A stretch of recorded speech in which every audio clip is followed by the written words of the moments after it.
Perfect. Hello, everyone. Welcome to this third episode of Lab4U Talks in English. And today I have two colleagues whom I admire very much. Nathan Marks, thank you so much for joining me today. Thank you, Komal. I'm glad to be back. Yes, and we have someone from our team that's normally in the Spanish podcast, Lab4U Talks Español, for those who want to take a look at that. But someone I admire very much and from whom I learned so much about education. Javier, welcome to this English version of the podcast. Thanks for the chance to be here. Awesome, awesome. So, the reason I wanted to invite both of you to this episode is because I always enjoy speaking with you guys offline when we go out for lunch, pre-COVID world, obviously, or when we're traveling together, or we're having these online conversations in our virtual office, and I wanted to take that conversation to this podcast because I believe that both of you have the experience in education, in social impact, in the amazing projects that you were both leading with schools. And I wanted the rest of the world to also listen to that voice.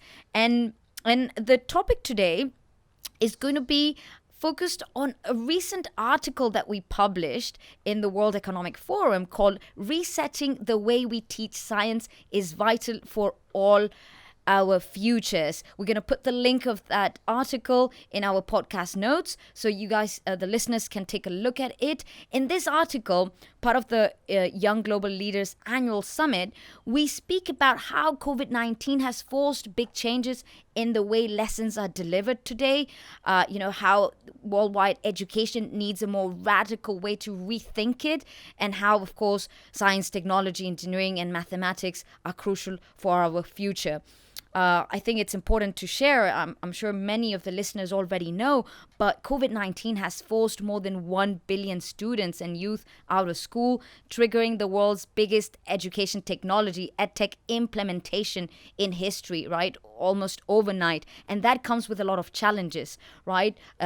Opportunities on one side and challenges at the other side. And we're going to talk about these challenges a little bit today. And another interesting aspect of this article is about skills. Like, how can we rethink how we are developing skills in our students, and as opposed to just curricular methodologies and spending time listening and talking about the curriculum, but how can we focus on skill set, and how and why skills are important, why these 21st century skills are important, why experimentation and inquiry are important. Now, that's just a brief framework for today's episode. So thank you so much, Nathan and Javier, for joining me in this episode. Thanks again, Komal. No, awesome. So to start with what I just presented, before we dig into why is inquiry important and why 21st century skills, I wanted to know what are you thinking? What's in your mind today? Nathan, what are you thinking today?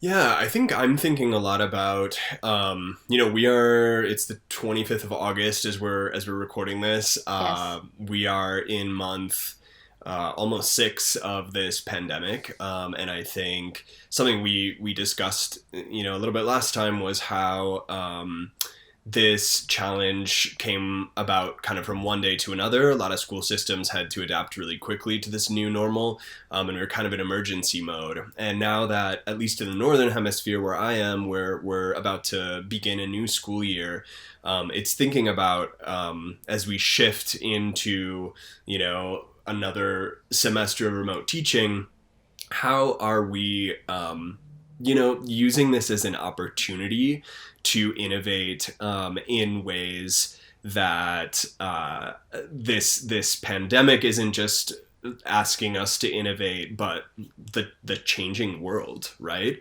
And how can we make sure that the things we're putting in place to set up students for success this school year are also setting them up for success in future school years post-pandemic and in the workforce of the future.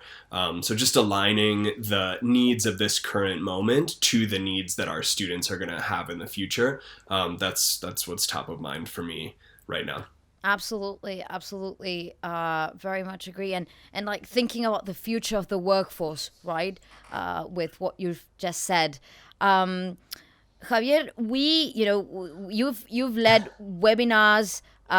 You've been working with different teachers around the world in Chile, Mexico, and the U.S. We just had a conversation with a teacher in California that's using some of our products to change the way she's teaching, physics. Tell me, what are you thinking today?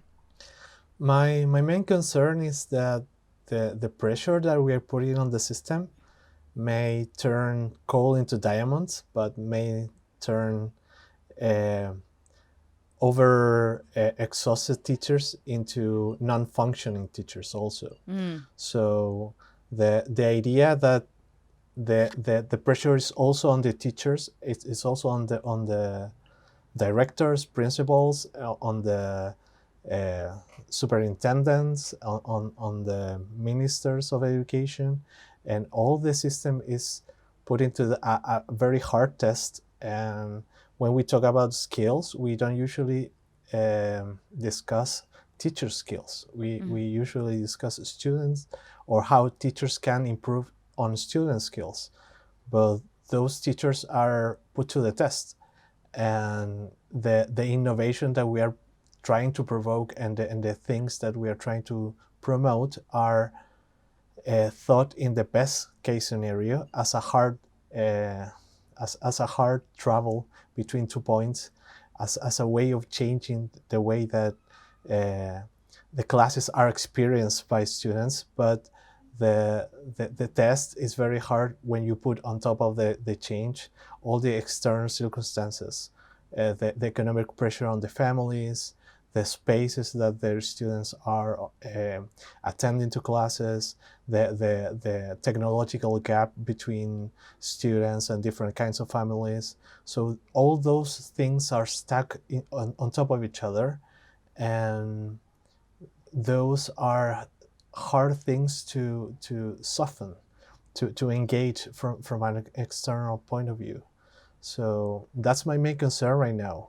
I think there's no one that has the solution in any cases, and maybe we as a society have to discuss and talk and engage with each other to try to understand our specific circumstances, try to understand teachers and students, and try to get the best results that we can in the circumstances. So that's why I'm thinking about.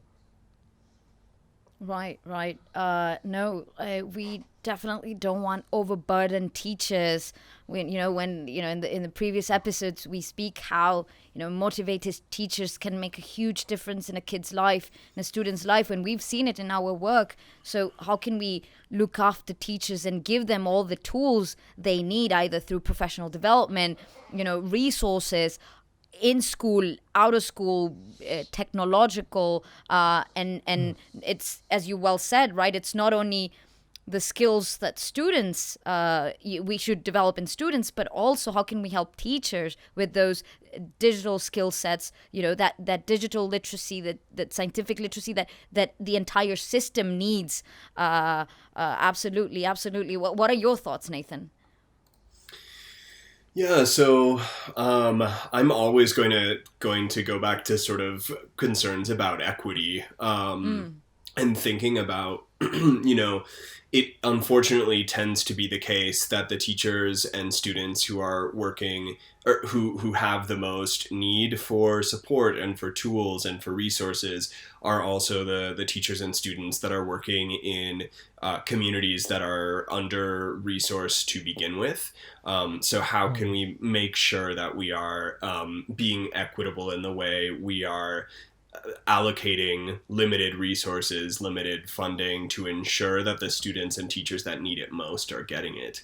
And that's such a difficult issue in under regular circumstances in the countries that we work in and in a lot of other countries around the world.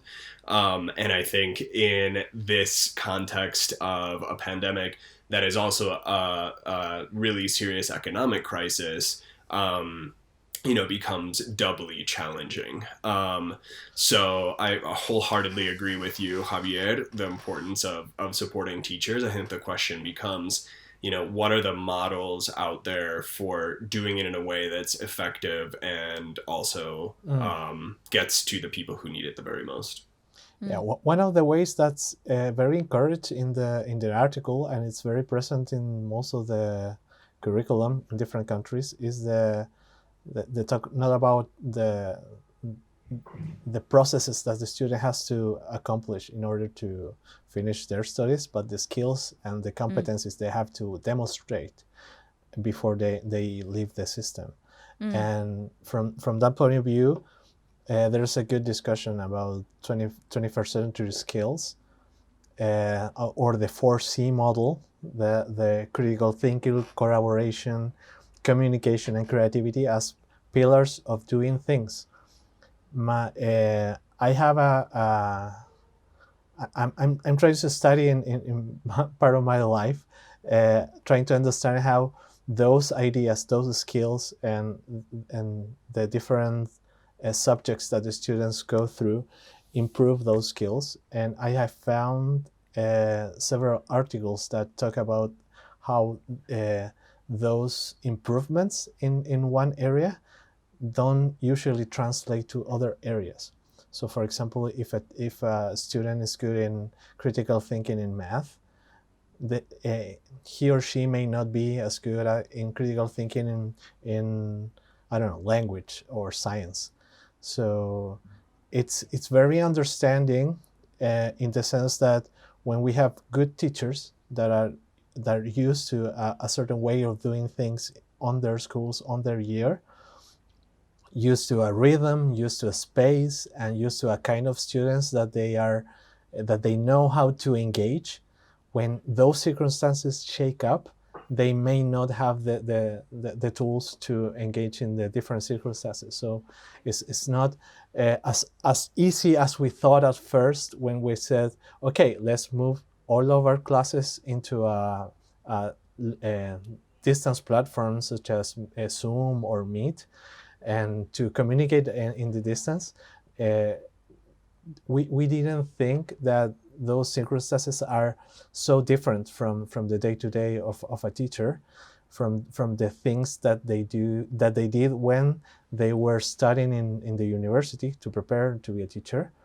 Then to do those things online is so different, so hard for them, because they don't know how to do it. So the idea for now, for me, would be how to translate those things that they already know into these new formats, into this new environment, and how to do those clicks when the jump between not knowing and knowing is not that difficult. It's not that hard. No, that's you touched many important topics, right? One is when we speak about the 4Cs, and you give the example of critical thinking in math is not the same as critical thinking in language, for example. I would love to know why does that happen, and then there's the other aspect of remote teaching and online learning without the proper instructional design. I mean, we cannot just focus on learning a formula by heart, and how can we actually develop those skills, right? So and that's the second part. And then the third one is future of the workforce. Like, how are we preparing for the future of the workforce, right? So on the first question, Javier and Nathan, if we can just double click on that. Most skills are context dependent. So most skills are content dependent, like the content that I'm learning. Yeah, content and context dependent. Okay, okay. Because the things that you need to process, the kind of information that you need to process, and the process that your brain and your body is doing, or your group is doing in order to reach a solution is different in math and in language and in science. It's not the same to analyze a problem in math when you have to identify the unknowns and the known variables, when you are analyzing a text in a literacy course, when you have to extract meaning and double meaning and context from the text. So those processes are mentally different, cognitively different. So to be able to do both things is hard. But once you know one, you don't know how hard it is to do the other. So you can have good regular teachers, in the sense that they have a classroom and they interact with students and they're very empathic and know how to communicate with students. Like an in-person one.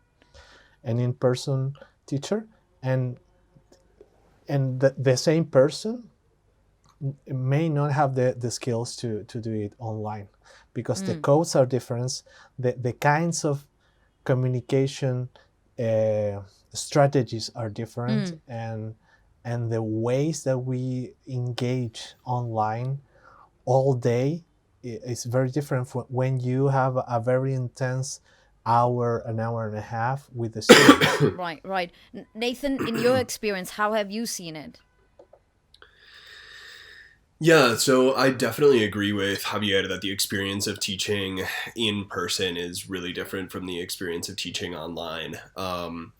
I have had experience as a classroom teacher in person, not as a classroom teacher online. I have had experience leading professional development for educators, both in person and online.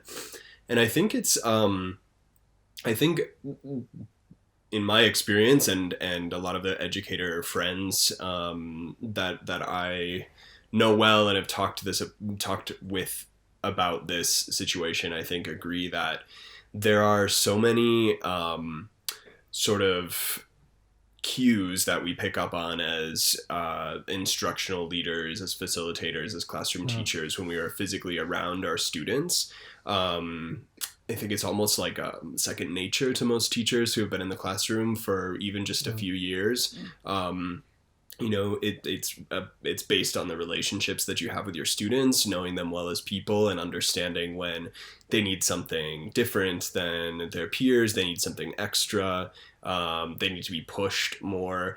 And I think it can be difficult to pick up on those cues in an online environment. At least initially. Maybe the cues that you would use in a classroom setting don't necessarily translate to online. I think that's a pretty big challenge. That said, I think I think there are other cues that could be windows into students, level of comfort with a topic, or that we could use as proxies for in-person. So for example, participation in an online setting, maybe it's difficult to do one-on-one check-ins with students as you might during group work time. But if you're on Zoom and you break students into breakout rooms, you can pop into those breakout rooms and check up on the quality of of discussion between students, right? So there can be, I think, proxies that get that get close to those cues that we use as teachers in the classroom. But there's a learning curve there. I think 6 months into this experience, a lot of seasoned teachers are probably much more comfortable with it than they were back in March. Absolutely. No. And now when we think of, when we look at this article and we see the data, even pre-COVID, the World Economic Forum had said that up to 65% of the children entering school, or the kids entering school today, will have jobs that do not exist. How can we rethink our educational model focused on skills, right? So how can we help teachers and schools to focus on skills, and even now in an online setting? Javier, what do you have to say? Yeah, I want to expand on the things that Nathan said, because it's very important to highlight the fact that the product is not as important as the process. So we learn and we demonstrate the things that we have learned before in the things that we do, not in the things that we produce as a final product. So the online setting is very, very conducive to standardized testing. It's very easy to follow in that trap because it's easier to see a poll or to see a test and to check the results that way.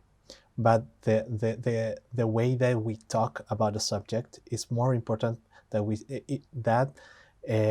than if we choose A, B, or C. So the reason is more important than the choice. So there is a Chilean philosopher called Varela. Francisco Varela? Francisco Varela that talked about. I love Francisco Varela. The that talked embodied about mind. Search it on the Amazon. in action. He invented a word to try to explain how we think with the body. We think in the things that we do.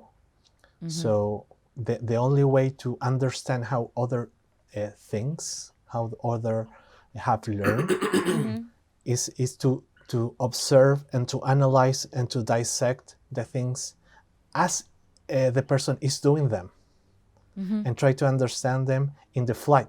So that interaction is very important, and we have language as a mean to communicate, so we can use that. We can use body language, obviously, in the classroom setting. In the online setting is maybe less conductive because we can only see face and maybe little less. And some don't even put the camera on, which is understandable, right? Yeah, because we are talking about minors, and minors have the right to their privacy, but it's less information that the teacher has to in order to decide if the student needs more help or not. But we can understand the things that the student is doing and how he's thinking. So it's more important to focus on that and to focus on to solve problems and to focus in science to understand things in depth, more than to remember a fact, more than to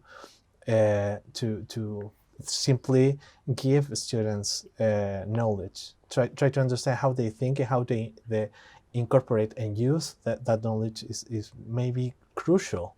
And in these circumstances and for the future, that students also may end up in places that we haven't seen for ourselves or haven't thought for ourselves. It's very important to understand that process, because if the student is really aware of how he thinks or how he can learn, then it doesn't matter where he ends up. He can focus and engage on the problems and to solve those situations and to perform wherever he ends up in. No, absolutely. I didn't know you liked Francisco Varela. I love Francisco Varela. In fact, look at that. I mean, those who are listening, I'm actually showing Javier on the Zoom the book I'm reading, Francisco Varela and Humberto Maturana, that started with autopoiesis. Yeah. Varela died very young, and Yes. He was very, very. He left an incomplete work because he is a neuroscientist that tried to understand as a philosopher how we think. So it's very, very nice the way how he describes and how he gives importance not only what happens inside our brain, but also it happens with our body. We think absolutely. Not only with our brain, we think with our stomach, we think with our feet, and it's very important to say it more in this context. We cannot forget that our students are full persons. Absolutely. A book I just got, The Embodied Mind, a group of researchers from the US, from Europe, and Francisco Varela. I definitely recommend it. It's more cognitive science and the way we think and all. So both of you have said so many important things that we work in Lab4U, not only about skill set, about equity. Nathan really cares about social impact and equity. Javier really cares about education and how can we make a difference, inside the classroom, even if it's a virtual or a classroom distance with distance learning and online learning, and for us, increasing students' motivation in STEM, focusing on skills as opposed to just learning a formula by heart, as Javier, or Professor Javier, as many of us like to call him. We said, like, if we have to think of the future of the workforce and this fourth industrial revolution and the changes that we need in our classroom, what can we do? There are some insights that Javier and Nathan have definitely poised today in this episode. We'll speak more about it in the following episodes, of course, unless Javier or Nathan, do you want some closing remarks for today's episode? Yeah, I just wanted to say something quickly on a related note to what Javier was just sharing. I think there are a lot of opportunities for teachers to get creative, a lot of opportunities for teachers to, discover these proxies for getting a window into how students are learning in an online environment. And I think a lot of teachers have found those sort of tricks and best practices to do that over the last 6 months. I do also think it's super important to remember that when we think about developing whole students, when we think about preparing students for the future of the workforce, it's really important that we put some of the responsibility on them. Teachers should not have to be, teachers are doing a lot right now. Everyone's doing a lot. Students are doing a lot. Families are doing a lot to support learning at home. But I think something that a lot of teachers are thinking about right now, and I think it's important, is how can I make my students sort of allies in this process? How can I structure student work so that students, and I'm not the only one that's looking out for students who may need more support, for students who might need an extra challenge. How can I instill in my students the attitude or the sort of mindset that I need to be looking out for my peers, I need to support them. Maybe it means breaking your class of 30 into pods of 5. And those 5 are accountable not only for their own learning, but also for the learning of the other 4 people in their group. And that does 2 things. It takes some of the pressure off of the teacher. It also empowers students to be metacognitive about their own learning and to be mindful of, what they're picking up from their classmates. And I think there's some some really valuable opportunities for learning there too, not just in a content specific way, but in a holistic, transversal, I am self-aware and I'm aware of my peers and I'm being proactive in promoting my own learning and in my classmates' learning. So just think it's important to think, yes, how are we supporting teachers? How are teachers taking advantage of opportunities and things to push their own practice, but also how can teachers get creative in sort of delegating some of that back to their students in a way that not only makes their life easier, but also helps students develop other really important skills for them in the future. Absolutely. Absolutely. Javier, you want to send a final remark? Yes. I almost forgot always want to say a final because I want to comment on the things that Nathan said, and there is a very important understanding that the educational researchers understood some time ago, but it's not really that present in schools right now. It's the fact that we learn from others, and usually the other is not the teacher.